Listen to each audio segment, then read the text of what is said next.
It's Monday Night Sports Talk. Welcome to it on the airnetwork.net. We are live tonight, as we are on Monday nights from 7 to 8. You can also check out our rebroadcast throughout the week at www.theairnetwork.net. I am Greg Banks in the studio. We've got Dave Shannon live via Skype in Altoona. Jimmy Ty in Johnstown and Chad States tonight joining us from Huntington. And, you know, guys, hey, guys, what's happening this evening? Here it is Monday. They're getting blasted up in Boston. They can keep that snow. We got a little bit of rain, a little fog, but we'll be okay. You know, there's a kind of a lull in the sports action, if you will, the week after the Super Bowl. It sort of like goes all downhill, or maybe if you're a hockey fan, you're keeping in touch with your hockey team, or if you're an NBA fan, you're keeping in touch with your NBA team. And college, of course. We'll talk about all that stuff tonight. But let's get started first, guys, with a little bit of talk about the baseball. I saw over the week the Pirates won their arbitration against Neil Walker. He wanted about 9.5, maybe $9 million bucks. Pirates came up with $8 million. Let's talk about Neil Walker, hometown hero. You know, of course, that means he might move on. Chad, what are your thoughts first, and then we'll talk to Dave and then Jimmy. Well, I'm actually surprised with the arbitration deal. I mean, when you look at Walker's stats compared to the top second baseman in the league, he compares very favorably over the course of the last 4 or 5 years, if not better. The only thing that's holding him back, honest to goodness, is his injury prone. But beyond that, I would hate like heck to see the Pirates lose him. I think he's a great hometown guy. I think when he's in the lineup, he's a big-time contributor for the Pirates. And, but he didn't get what he wanted. You know, we'll see how the chips fall. But Pittsburgh's going to miss him if he leaves. Yeah, Dave, this really brings home the fact that baseball is truly a business just like any other business, I guess, you know? Absolutely. And, the Pirates have a certain price structure in mind. And an arbitrator is there to negotiate between the two parties, see what the demands are, see what the one side has offered, and determine if that's a fair offer or not. And in the arbitrator's mind, it was a fair offer from the Pirates. It may make the beginnings of negotiations after this year is over a little bit tougher process now.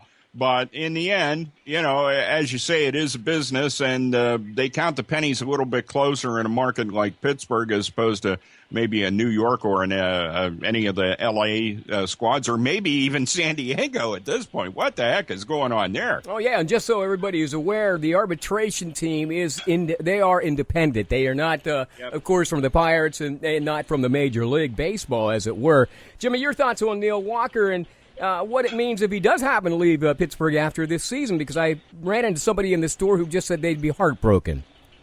Well, my opinion would be they would lose a lot of ticket sales because Walker is the Pittsburgh native. People want to go to the PNC Park to see the Pittsburgh native play.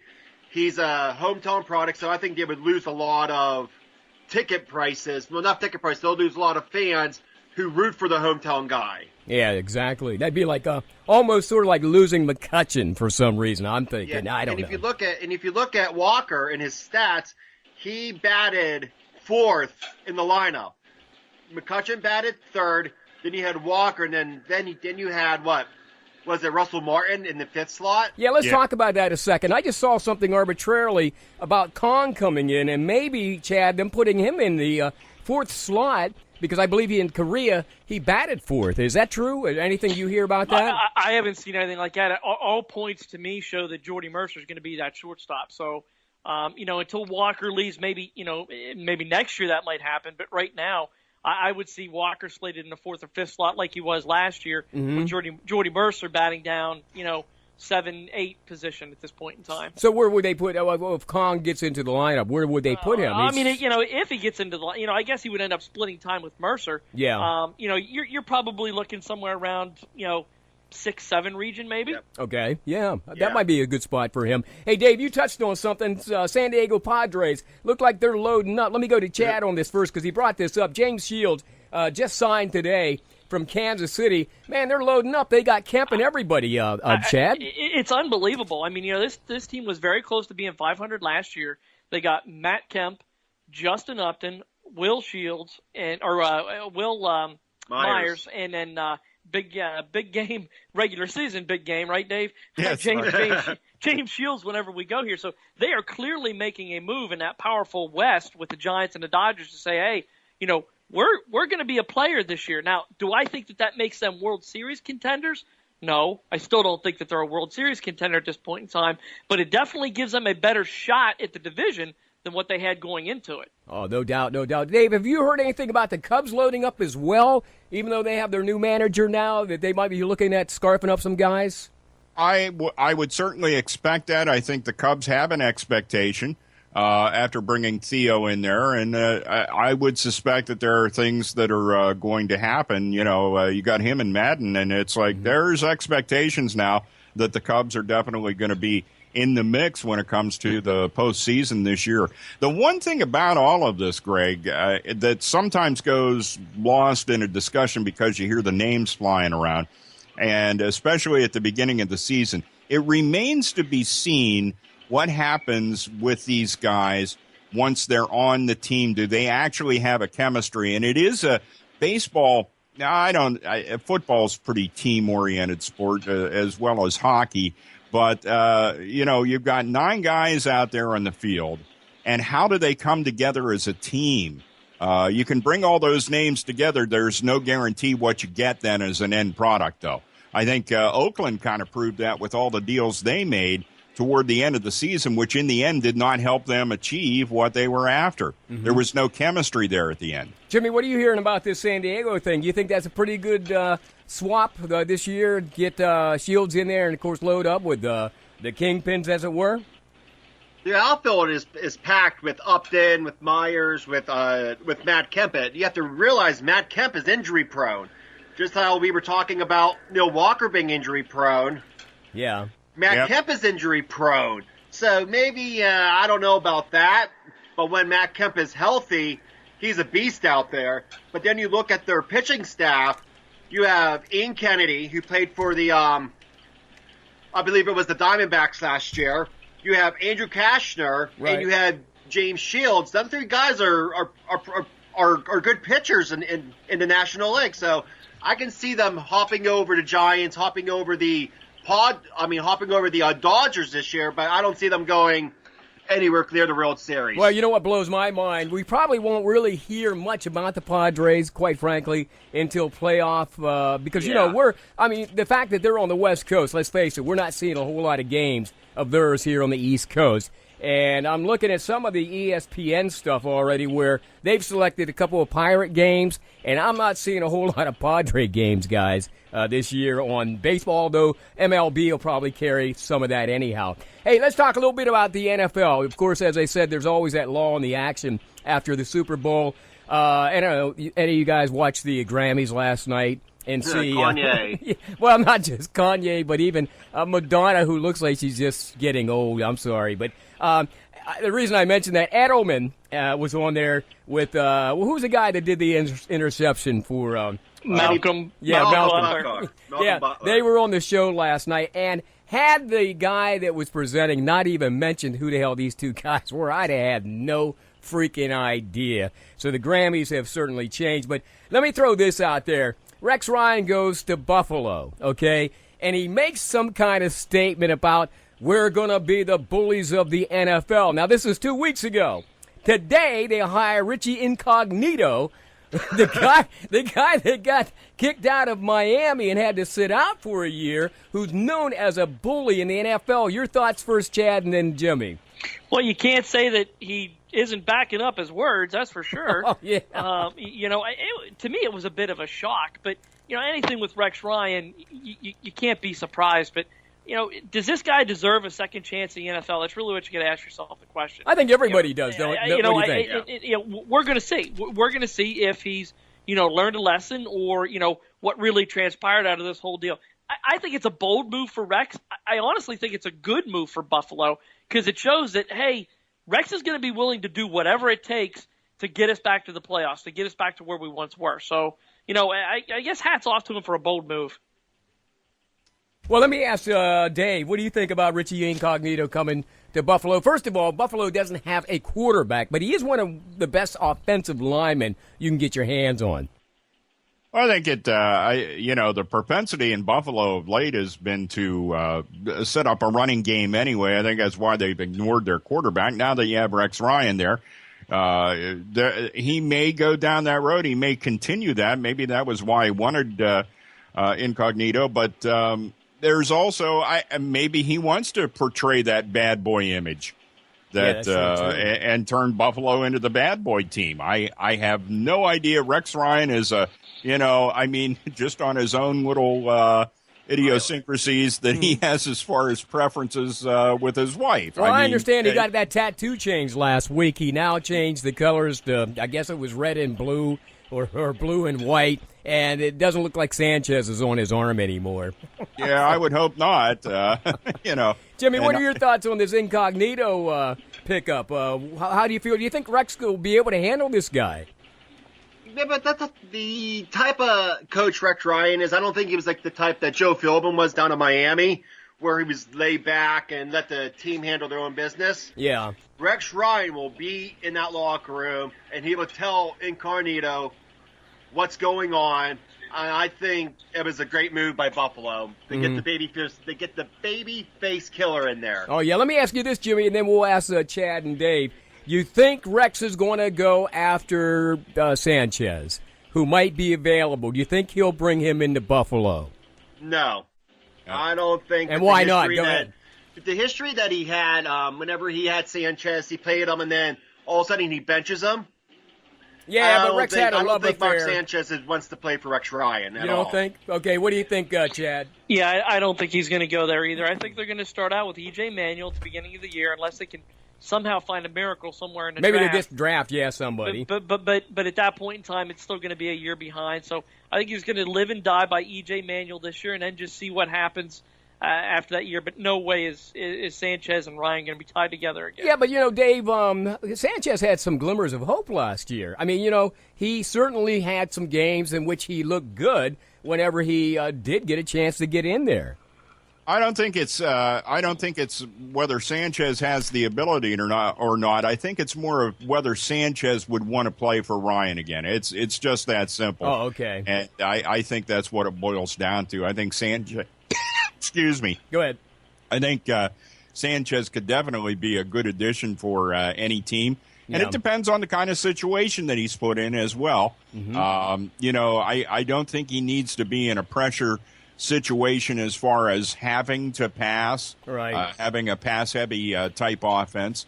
So if he gets into a situation where he's got a respectable running core, that Sanchez would be a good quarterback. I just don't think he wants to play for Rex Ryan. That may be true because they did have a parting of the ways there in New York, and I almost forgot about that. Hey, this is the AirNetwork.net. Welcome to Monday Night Sports Talk. Greg Banks in the studio, Dave Shannon, Altoona, Jimmy Ty in Johnstown and Chad States, live from Huntington. Hey, let me ask you this. Big Ben is due for a big payday here soon, man. I think he has only maybe 1 year left remaining on that contract. And it seems like the Rooneys are going to want to get with him rather quickly. How many more years do you say Sanchez has, Dave? And how much money could he probably hit that $20 million a year? You mean Ben? Big Ben, I'm sorry, yeah. Big Ben. Could he? Yeah. Can he go another 5 years, you think? No. Okay. No, I don't see Ben being a quality quarterback for any more than 3 at the outside. He may have 2 more good years in him. Guy's taking a beating. Yeah. And the bigger you are and the more of a beating you take, the quicker it brings your career to an end. So I don't see that he's going to be able to go too much farther. He's just taken too much of a beating there in Pittsburgh. Yeah, but you know how they front load a lot of these. The problem is, I think the Rooneys have backed themselves into a corner where they have to come up with something for Ben because they haven't spent any time developing anyone. Right. There is no backup quarterback for that team, or not a backup, but a quarterback of the future. Yeah, they don't have any. But maybe they'll obtain somebody through the draft this year. I mean, that could very well happen. But Ben's going to want a long-term deal, so they're going to have to suck it up probably and bring him a big, Well, that's deal. That's why I said 5 years, Jimmy. You think maybe 5 years at $20 million a year, and of course, with stipulations of some kind for Big Ben. I think, like Dave said. I mean, how old is the guy now? 32. Am I right with that? Yeah, I think. Yeah, so he's like he'd be about 32. So let's say he plays till about he's 37. 35. His body's going to be beat up. You know, Pittsburgh. This is the first year they really had a good offensive line. Yes. And look what he did with that good offensive line. All the previous years, his offensive line shuffled, and he always got beat up. So his body's getting banged up. So I can see him maybe playing another 3-4 years, and that's about it. Okay, but Chad, you know Big Ben's going to want at least to get 5 years on that contract. Do you think that's a possibility, or do you think he gets 3 years? I think it's a real possibility, and I don't think you have a choice. Yeah. When you look at the NFL, name me somebody better you're going to get within the next 5 years. Yeah, exactly. The NFL is such a quarterback-driven league. It's like Seattle. Seattle's faced with playing Russell Wilson. Now, I'm not saying Russell Wilson isn't a very good quarterback. Mm-hmm. He's got a hellaciously good surrounding cast around him up there. Is he going to earn the same amount of money as Andrew Luck? Do you risk it? You really don't have a choice. When you get a good quarterback, you got to do what you got to do to protect him, even though they might go a little bit past the contract as far as being able to play. I don't think they have a choice. I think they've got to. Well, we know this is not a Pujols deal, but let me throw this past you. I saw some video of Ben back in 2011 versus 2014. He's very evasive. He still is one of the biggest guys in the league. And I got to believe, man, somewhere along the line, if Bradford can sign for $20 million a year as he did years ago and be so injury-prone, Ben should be able to get his money too. I mean, don't you think?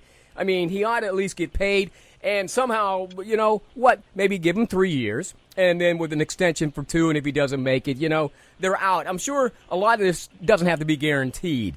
I guess that's what I'm saying, when it comes to Ben Roethlisberger. Let's move on to some other quarterbacks of note here real quick, because I'm sure Big Ben and his agent will take care of their business. What happens to RG3 now? That's such a mess in Washington, to the point where they sent out, to all the season ticket holders last week, these large letters and invitations to buy season tickets, and his name wasn't even on the list of players. What's your feeling on that, Chad? It's a great question. I don't know what happens to him.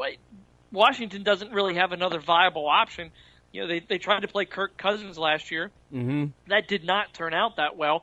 I'm not saying that RG3 is really any better than Kirk, but that organization is such a mess. Oh, from Daniel Snyder down. I mean, I don't know what you do. I honest to goodness don't know what you do in that situation. Well, Jimmy, do you think that he and Gruden are seriously having a problem, and Gruden really wants this guy off the field, and Snyder won't allow it, or what do you think the situation in Washington is?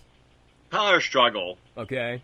Like you said, Daniel Snyder, he loves RG3, so he tells Gruden he wants RG3 to play. RG3 is injury prone with his knees. Gruden knows that, so he wants to get another quarterback in there to run his offense. So it's just like a power struggle between Gruden and Snyder, and that's basically what it comes down to. Yeah, and that seems to be the problem there in Washington. Dave, a couple of names I'll throw out here to you, and you can even touch on RG3, but he's among those people who are speculative at best. Geno Smith with New York, Jay Cutler with Chicago, and this Hoyer situation in Cleveland is gotten me miffed. I'm not sure if he's staying or if he's going. What's your thought on those guys? Well, Cleveland needs to put some serious thought into if Hoyer's not staying, what the heck they're going to do, because I don't know that Johnny Football is in any way, shape, or form going to be ready.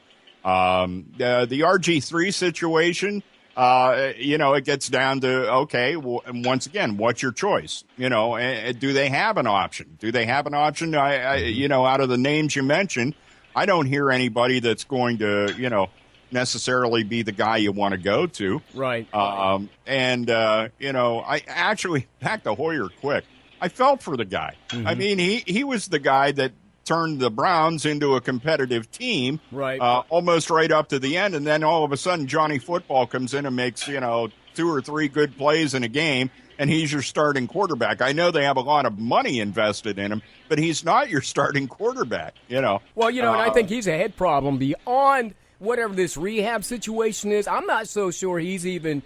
I don't know if he's suited for the NFL. Johnny Football. Maybe Canadian Football League, but I don't think, What do you think, Chad? Again, I'm going to let the jury decide. If he screws his head on straight, if he actually takes this rehab seriously, and comes back and shows a good, strong willingness to learn, I think he's every bit as good an option as what Hoyer is. But to me, they're both mediocre NFL quarterbacks. They're both pedestrian guys. So Cleveland's just a hot mess, almost like Washington. Oh, from the top down. Yeah, even their owners are messed up, man. Jimmy, I often think of Manziel sort of like Doug Flutie.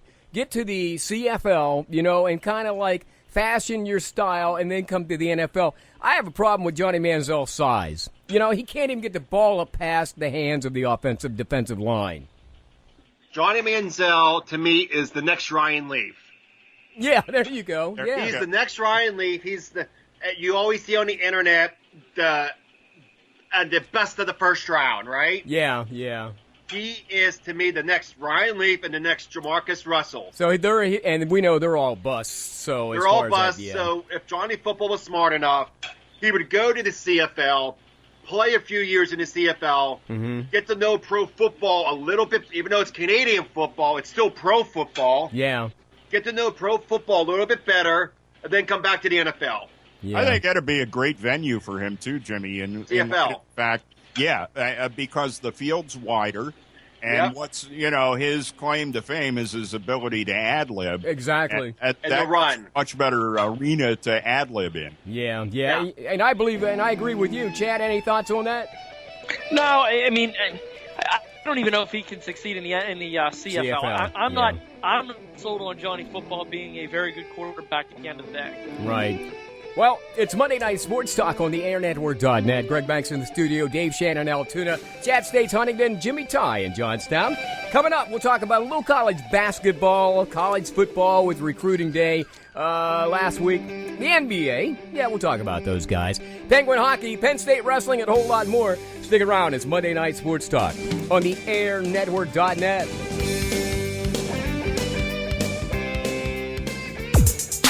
Kick off your appetite with great food from Original Italian Pizza in downtown Huntington, where Bearcat fans huddle up before and after the big game.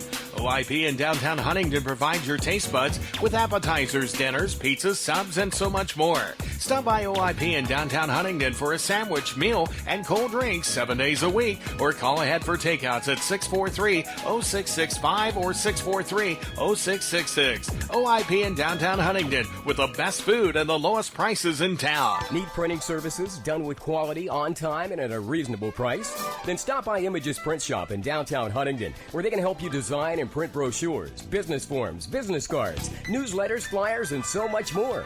Images Print Shop is your hometown print shop and web hosting service dedicated to excellent and quality service at affordable prices. See what Images Print Shop can do for you online at imagesprintshop.com or call us weekdays from 9 a.m. to 3 p.m. at 643-1796.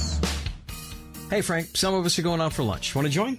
No, thanks. I won't be able to make it for a while. My son's heading to a 4-year university this fall, and I'm watching every penny I can to help him with tuition. Yeah, that can be so expensive. My daughter decided to go to Pennsylvania Highlands Community College. She'll earn her associate degree in 2 years before transferring to earn her bachelor's. I'll be able to save thousands by her attending Penn Highlands first. Pennsylvania Highlands, really? My son is stuck on attending a 4-year university right away, far from home. My daughter was the same until I explained to her that she'd end up with the same degree and far less debt. I don't want to see her starting out her adult life with a lot of debt. Penn Highlands just made the most sense. So, enjoy lunch. Hey, wait for me. I thought you couldn't afford to eat out. That was before you mentioned Penn Highlands. How do I find out how to get my son enrolled? I'll fill you in over lunch, but start by visiting Pennsylvania Highlands online at pennhighlands.edu. It's Monday Night Sports Talk on the airnetwork.net. You can always check us Monday night from 7 to 8. Just go to www.theairnetwork.net, click on Tune In, or if you have a mobile device like a smartphone or perhaps your iPod, iPad, any of that stuff, just go to Tune In and put in the search location, The Air Network, and that's how you pick us up. Otherwise, we'll put this up there so you can listen to it later. Joining me tonight from Altoona, we've got Dave Shannon. And from Huntington, we've got Chad States and Jimmy Ty from Johnstown tonight, talking all kinds of sports. You know, after the Super Bowl, I was rather let down because I'm not a real NBA star, or not that I watch it, maybe near the playoffs. I know we've got college basketball coming up. But it was sad today to note that the dean of college basketball, one of the guys that I recognize as one of the top 3 coaches of all time. Number 1 would be John Wooden. Number 2, Dean Smith. And number 3, maybe Bobby Knight. Dean Smith passing away at the age of 83. Some thoughts on him, guys, because maybe some of you followed him during his UNC days. And, of course, the days at North Carolina are totally different than when Dean handled that, Dave. Absolutely. Oh, I'm sorry, Dave. That's okay, Jimmy. The bottom line is that Dean Smith made North Carolina what it is as a basketball program. And I think everybody's well aware of that. And Roy Williams has certainly been a guy to come in and take that scepter and move that program forward. He's done a great job there. So hats off to him, and hats off to what he said. I mean, he reacted rather quickly to the loss of Dean Smith. He's someone that's going to be missed. I think Dean Smith was one of those guys in Joe Paterno's heyday. He was always insistent that these guys stay in school and get their degree and not run to the NFL after, so many good years of football. Or in his case, the Smith NBA. was the same. Dean Smith was the same kind of guy with his basketball players, too. He wanted them to get their education. This is the beauty that college sports gives you, is that you have something you can do because you're not young forever. Mm-hmm. You can't play that sport forever. Right. And you need to have a backup plan. Yeah. And that's what those coaches really insisted on their players taking up that mantle. And I think Dean Smith was one of those guys. Jimmy, you're much younger than Dave and I, and also Chad, you're much younger than we are. Jimmy, give us your thoughts on Dean Smith. Did you ever watch him as a coach? And you see how prolific he was? Yes. He was outstanding as a coach. If you look at the players that he just brought in the UNC, you can make a whole NBA All-Star team. Yes. Sure, yeah. And then what Dean Smith did back in 1966, what I heard this today on air, he brought in the very first African-American that's right.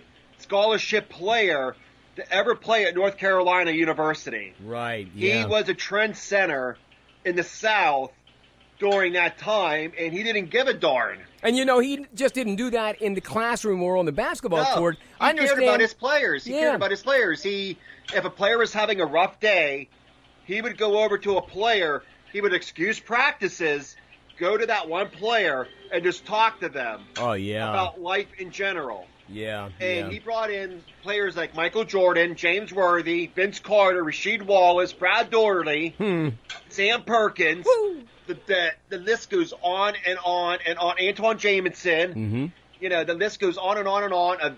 And they went to North Carolina. They could have went to Duke to play for Coach K or UCLA or whatever. But these players went to North Carolina so they could play for Dean Smith. Hey, Chad, Dean Smith really was the dean of college basketball at that time. But more importantly, he brought the ACC to prominence, if you remember. I mean, he was the guy that made He was them. the man. There's no doubt about that. Yeah. And, it's the passing of a legend, and not just in college basketball, but in all of the coaching ranks that you look out there. You can't. There's never a bad word that's said about the man. Right. He's a father figure. He obviously the wins and the national titles and the ACC titles and everything that he's done at North Carolina on a coaching perspective all back up what you're saying. But when you look at the Mount Rushmore of college coaches, he's clearly on that. But when you look across the board at every coach you've ever known, Dean Smith sticks out. Mm-hmm. He's a guy you remember, like Vince Lombardi. All those great coaches. Dean Smith's name sticks out among the stars. Yeah, he's really close. It's the loss of a legend. Yeah, and he seriously is. And I was listening to some of the testimonials today from some of his former players, and somebody shared a story that he would even put on the back of the program what these players became, because he wanted everybody to know they graduated. Yeah. And he wanted to let them know that not everybody went into the NBA. Some of them became doctors, lawyers, teachers. It didn't matter to him. Their success was like in the classroom and not necessarily because, he was not the softest coach. When it became, we always saw the soft side of Dean, but he could be an animal, they said, at practice. He had everything detailed. So he's seriously a man, first of all, that's going to be missed just because he was a humanitarian. And then I think second to that, he was a man who was a basketball coach. So may he rest in peace, Dean Smith, of course, the dean of college basketball, head coach at the University of North Carolina for many years. Let's talk about present-day basketball, guys, real quick. I don't know if you guys have been following it, but you know this Kentucky, every year, man, they reload and reload and reload, and it seems like they're always one and done. But these guys this year are very cohesive, and again, they're undefeated. Do you think they could run, Jimmy, do you think they could make a run all the way through undefeated this season? No. Okay. No. Because whenever they'll probably go undefeated through the SEC. They'll probably go undefeated just like UNLV did back in the early '90s. Oh yeah. And then whenever they run into a team such as in the NCAA, they'll win their first game in the NCAA double tournament. But then they'll play a team such as like a Wisconsin or Akron or Mount St. Mary's. Yeah, they'll get overconfident and they'll lose that game. Just look what happened with Duke a few years ago. They were a number 2 seed. Wow, yeah. They were a number 2 seed, and they lose to Petty Lehigh University. Yeah, and it happens. Or, you lose to Bucknell. Chad, what are your thoughts on this Kentucky team? Do you think, they can go a long way. Do you think they'll go a long way in the tournament at least? I think they'll go a long way in the tournament. I think they'll win the national title, and I think they're going to be undefeated. They have more talent than anybody in college basketball right now. Yeah. The state of the game has changed, obviously, with the one and done. And Kentucky has mastered that better than anybody out there. So do I think they can go undefeated? Absolutely, and I think they will. Yeah. And Dave, I don't imagine you watch a lot of college basketball, but Duke has been having some struggles this year, but they're currently coming back, and I think their next time out might be tonight or Wednesday. They're taking on Florida State. But having said that, Pitt played a hell of a game, and we'll talk more about that later on the other night when they took on Syracuse, but I kind of thought that was bogus. But you were at the Penn State-Nebraska game. How's Penn State basketball looking this year? Well, I think they show some typical signs that so many of these young men do that are playing college basketball, and that is, man, how did you guys miss on the fundamentals as you were, what did your high school coaches do with you when you played for them? Because, and what I mean by fundamentals, okay, the biggest one that everyone can talk about is foul shooting. It just seems as though nobody puts the time in to really take care of being able to, you need to be an 80% foul shooter, for Pete's sake. So many points were left on the floor. Yeah. Missed foul shots in that game. The second one, Nebraska got back in that game Saturday by putting a press on Penn State there in the second half. And Penn State typically has what I called, I went with a friend of mine, and I referred to it as, they're about to take their second half nap. Because they seem to take, in games that they're winning, in the second half, they'll take a nap. The question is, when do they wake up from the nap? That determines whether they're going to win that game or not. Mm-hmm. And they were able to eventually answer the bell. But back to fundamentals, what do you do when you're getting a press? Well, there's a couple of things involved. First off, do not suddenly curl up into a ball and take the ball off the floor and go into this, mode where you can't even move now because they collapse on you and you have three guys on you. Second of all, always be looking north-south. Don't be looking east-west. Get the ball up the floor. Yeah. And third, your teammates need to come to you rather than just stand there. Once you get into serious trouble, they need to come toward you to help you out. And that was one of the most frustrating things to watch in that game. These are fundamental things that any basketball player should know and just react, not have to actually think about it. It's just something that you do. And it's just tough to watch those games. I mean, heck, I think the score was like 20-17 at the half. Yeah, they mentioned that the teams actually combined for just 35 first half points before picking up the pace in the second half. So they combined for only 35 points in the first half. And, of course, Penn State took them down 56-43 That was Nebraska. Meanwhile, It Chad, was a nice crowd. I will say that. I mean, one of the nicer crowds I've seen there, probably around 8,000. Not nearly as good as wrestling was the following day, but still a good crowd. I might mention that Chad was on campus all weekend, so he was either at wrestling or maybe at hockey, and you were at basketball. So it was a great weekend for Penn State. Having said that, Chad, you think the basketball program seriously has a problem recruiting, though? I mean, let's face it, they're not going to get a lot of inner-city kids there. Well, we're going to see. He just recruited 2 4-star, if you can put any hype into stars, 2 4-star players coming out of Philadelphia next year. Oh, okay. That are part of like the ESPN 100 list. Yeah. So this is Penn State, according to all the talking heads out there. This is Penn State's best recruiting class ever in men's basketball. Oh, great! So if he can make a go with them. I like the Shep Garner kid that they got this year that he's playing. Anytime that I've watched Penn State play, I think he's actually shown some flashes of brilliance. That you know, and again, it's a young man's game. It's a freshman sophomore dominated game at this point in time. If these freshmen can come in and play instantly well for Penn State, it might help things. Hey, speaking of Penn State, do you see where Tim Frazier signed that 10-day contract with the 76ers, and he might start tonight? After dishing off and, of course, loading up a bunch of points. And actually, the 76ers won both games that he played in, I believe. I mean, and that's a Penn State alum, man. So, you know, best of luck to Tim Frazier as he, hopefully moves on and stays in the NBA with the 76ers. That, of course, from the Penn State basketball. Let's talk a little bit about football last week. Did you see any recruits that Franklin picked up, by the way, Chad, that are of note? I saw the kid from Altoona that they picked up, highly rated. He was going to go to Pitt, and then he committed to Penn State. That's the Givens kid. Anybody else from the state? Well, he got that big tackle out of Baldwin Jenkins, which was just a huge pull for him to get. He did what he said he was going to do. He was going to dominate the state of Pennsylvania, and he did it. He got 8 of the top 12 recruits out of the state, was able to flip a couple from Pitt coming over to Penn State. He's got a great running back coming out of Bishop McDevitt, another 4-star recruit. So I actually think that he did a very good job of addressing the needs. He got a couple JUCO transfers coming in that are going to help out almost instantly on that offensive line. So I think Franklin did very, very well. Well, Jimmy, you're a Pitt alum. How did Pitt make out in their signing day?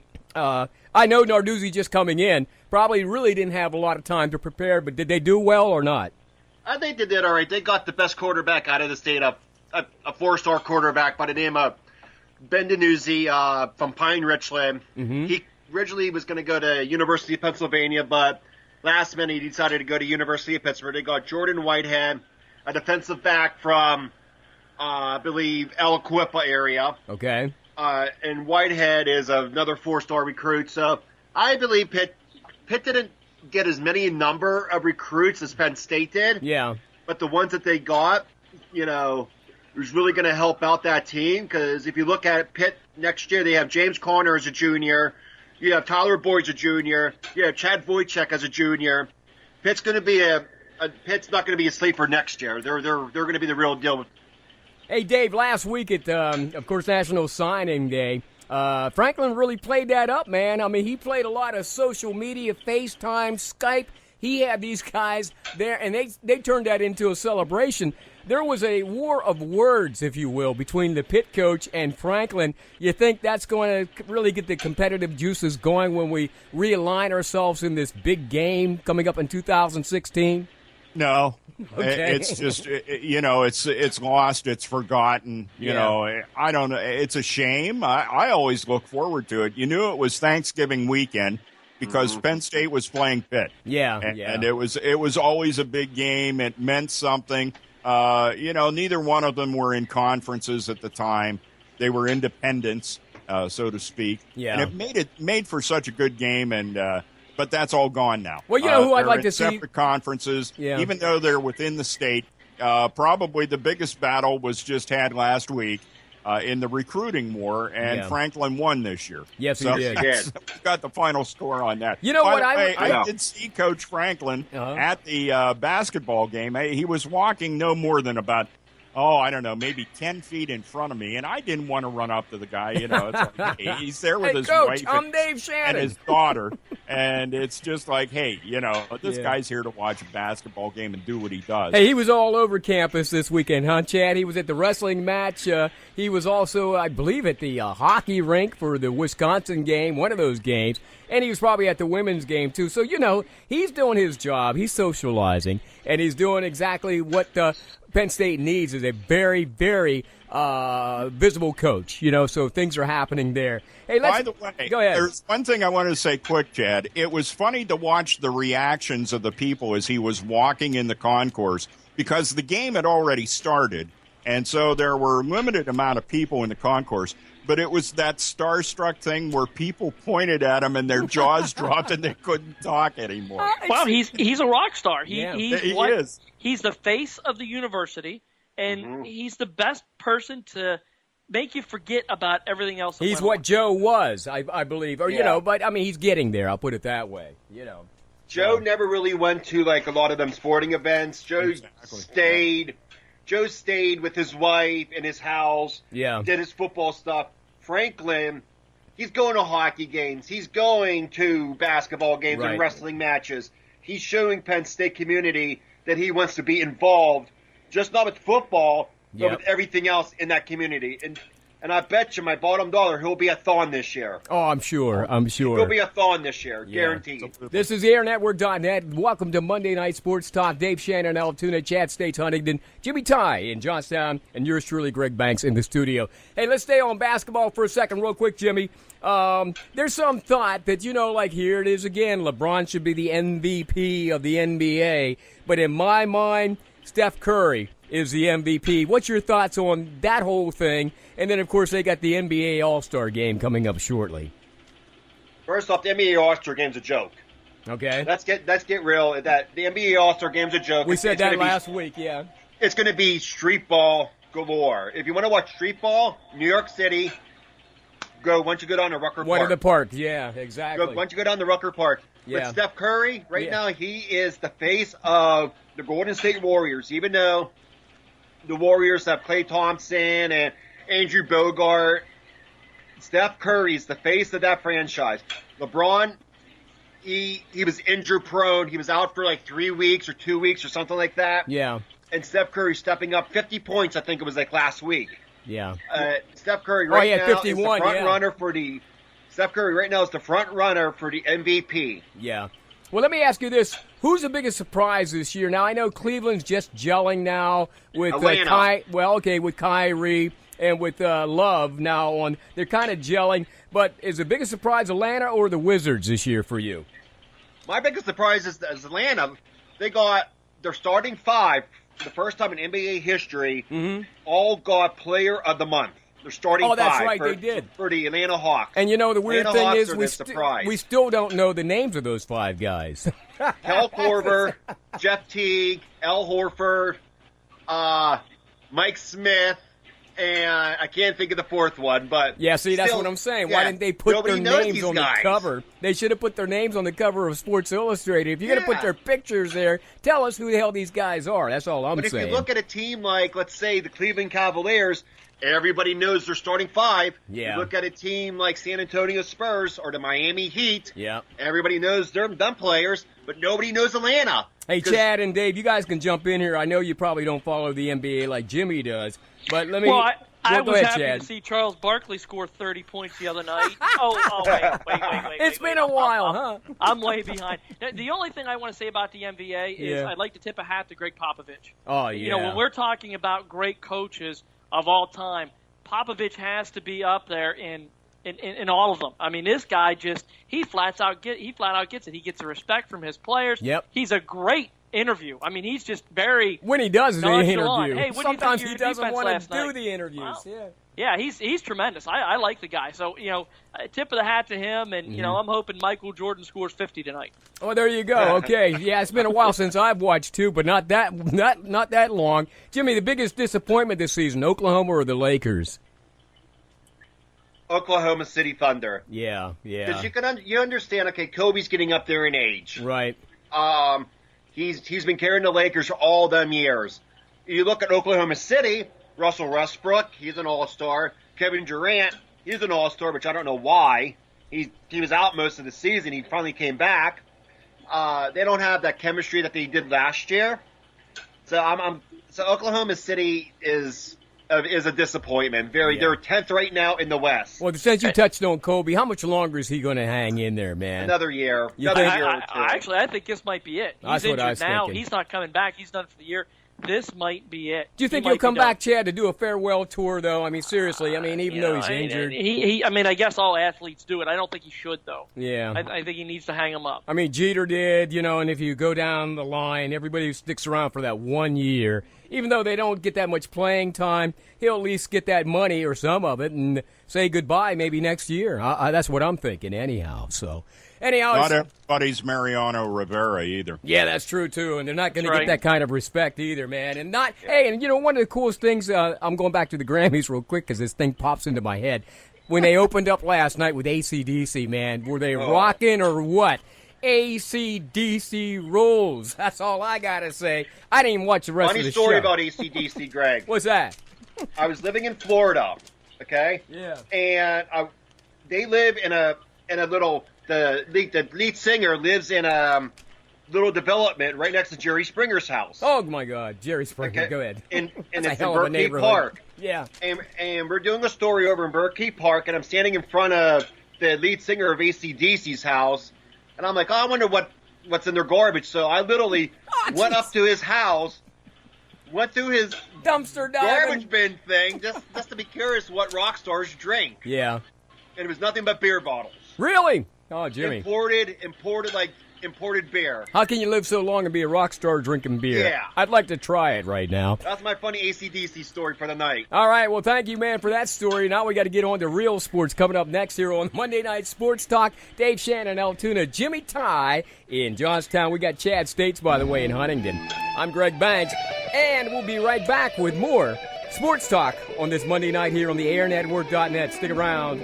If you're searching for a used vehicle or perhaps a used boat for a leisurely trip on the lake, find them today online at penswoods.net. From things for sale or things to buy, the free classifieds at penswoods.net have it all. From houses for sale, apartments for rent, or even things to trade, penswoods.net is the region's largest site for free classifieds. Check it out today and make money or save money at penswoods.net. I'm coming home. What does sacrifice mean to you? Is it giving up your time and energy to keep America safe?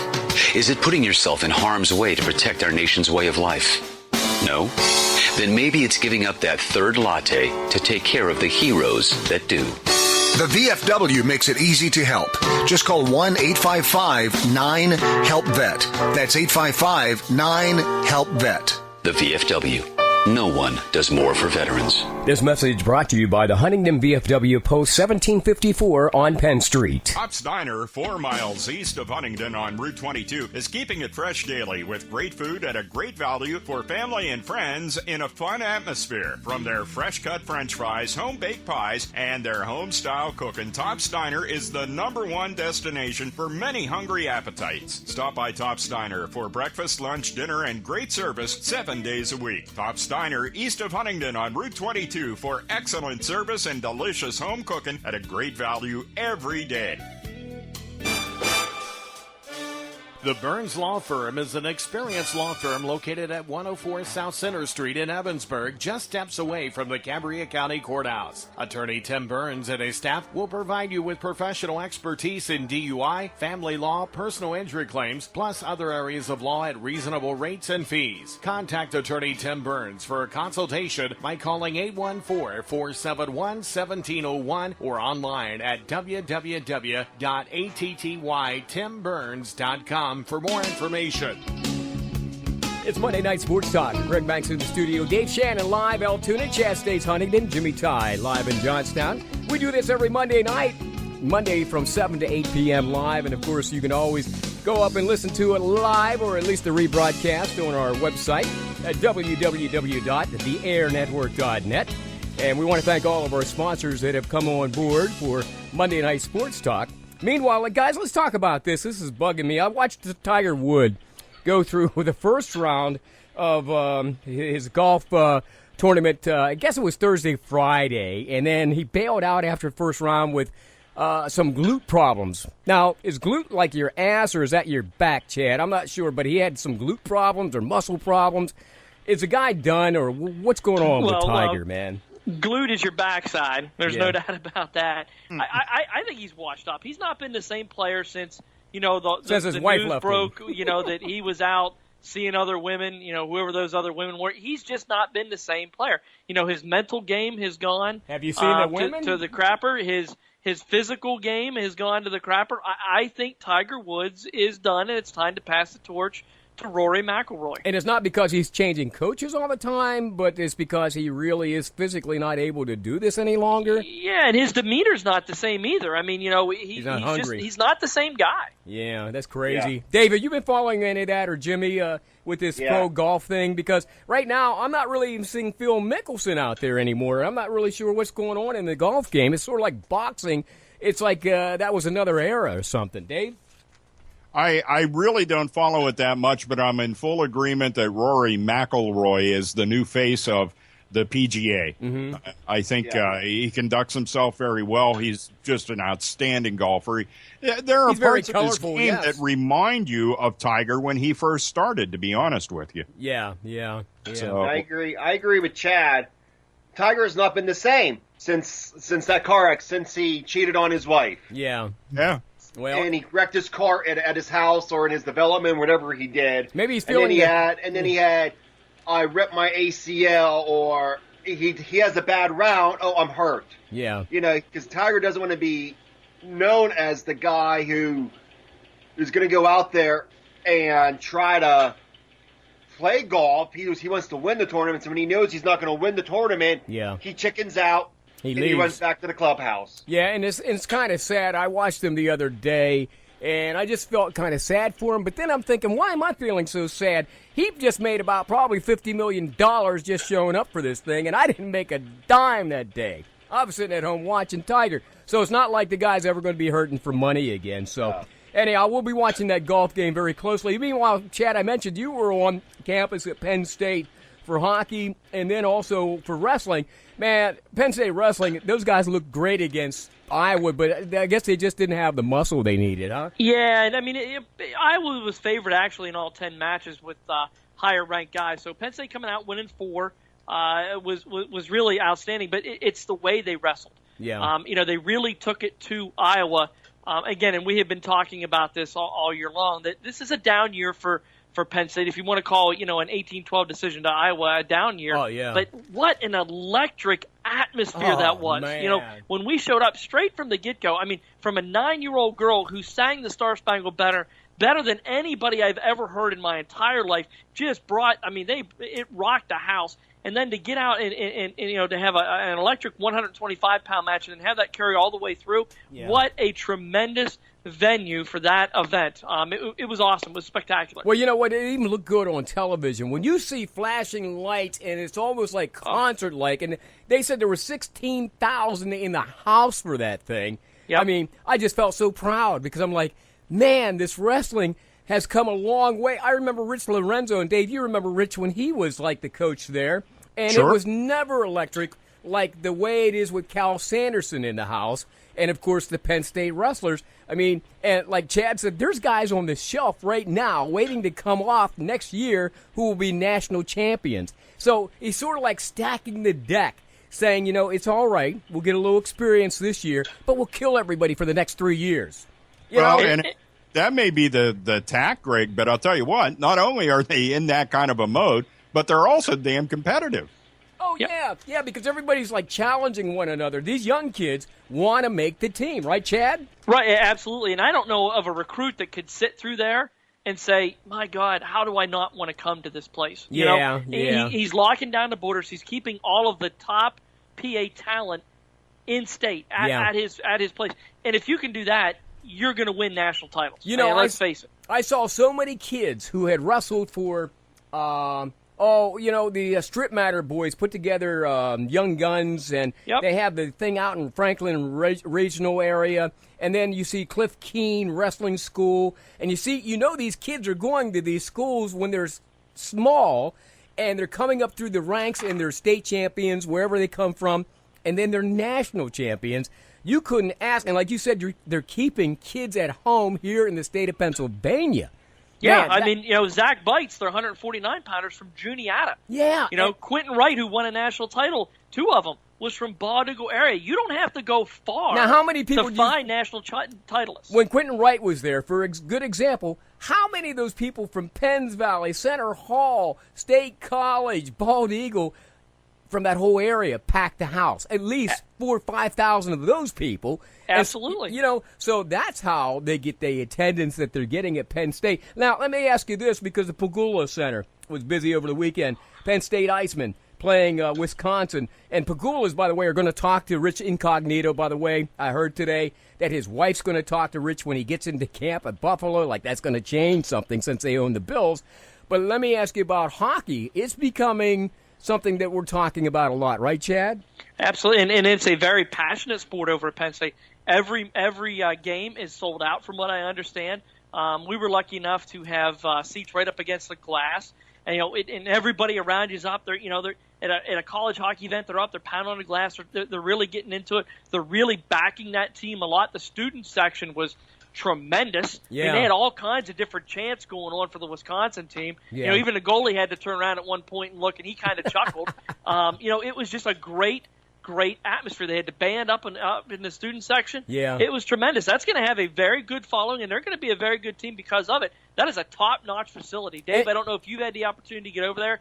That facility is wonderful. But something else. Just Go ahead, looking Dave. at it on TV, it's amazing, Chad, because you remember the roots that they had there as the Penn State Icers, and that they used to play there at Greenberg Indoor Sports, where they had the ice rink. It was all club hockey then, right? Right. Yeah. State Icers were just a club team. And from humble beginnings to what they have there now, it's just it's really neat to me. I drive by that building on a daily basis, and not all the time are the rink arena lights on when you go by. But it's kind of neat because you can drive by on the street and actually look in through the lobby and see the whole way in to where the seating is. And it's just like, wow, and that's impressive. They're also using that ice in the arena for other venues and other events, too. And so that makes it – and, Dave, you know what? I had a chance to listen to the coach on television several times. I don't think Penn State could ask for a better public relations man than the coach that is the coach of that hockey team.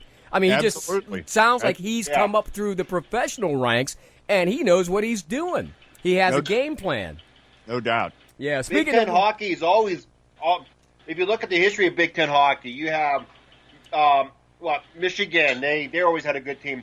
Wisconsin, even though they're down this year, they always been known for a good hockey team. Yeah, Minnesota. All those teams. Yeah. So Big Ten hockey is well known. It's just like if you look at schools as Boston College or Boston University up there. Yeah. Them schools are well known for hockey, and I just can't wait to see that, the Frozen Four. And staying on the hockey tip, Dave, let's talk about those Penguins over the weekend, man. And not just that, but they're having their ups and downs. And I don't know, and I know it's too early yet, but boy, I hope they don't miss the playoffs this year.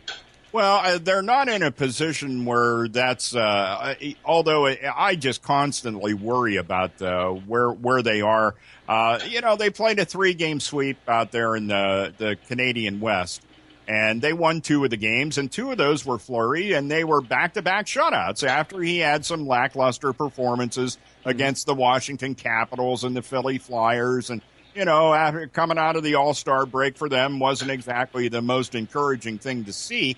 However, he goes up there and, so maybe Edmonton and Calgary aren't the big gun teams in the NHL, but still, it's the NHL, and he got 2 shutouts there.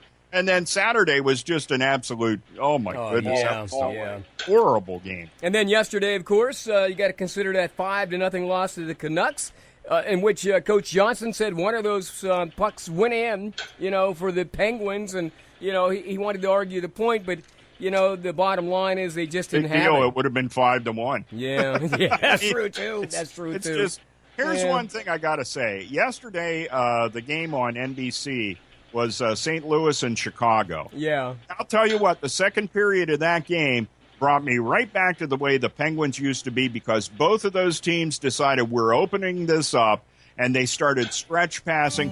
What an exciting second period of hockey with St. Louis and Chicago. And all I got to say is, Coach Johnston, get out of your players' way. Let them do what they know how to do. They have the ability. Big deal. You're going to make a turnover in neutral ice, and the other team's going to score a goal. If you let your players play the way they're capable of, they're going to score way more than what they give up on a turnover. Well, Thomas Greiss. Yeah. Thomas Greiss is not the guy for Pittsburgh as the backup. But that's a good point, too, Jimmy. He's not the guy. They can't keep playing Fleury game after game game. They're wearing him out. They need a goalie, a backup goaltender who can beat these top-notch teams as the Rangers, as the Canuck, as the Kings. Yeah. They need a backup top-notch goalie, because you can't keep playing Fleury the whole time. Well, with that, guys, we got to wrap it. That ought to know how to pick a goalie. Yeah. Jimmy the goalie was the goalie there in Pittsburgh. Yeah. I loved him as a goalie when he was with us. Well, we're running out of time, gentlemen. I thank you again for being on Monday Night Sports Talk. Hey, let's do it again next week. Jimmy Ty, thank you, man. No problem, Greg. Chad States, thank you, live from Huntington.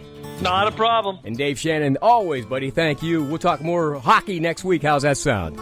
That'll work. All right. Thanks for tuning in to the airnetwork.net, wrapping up another edition of Monday Night Sports Talk. See you next Monday from 7 to 8.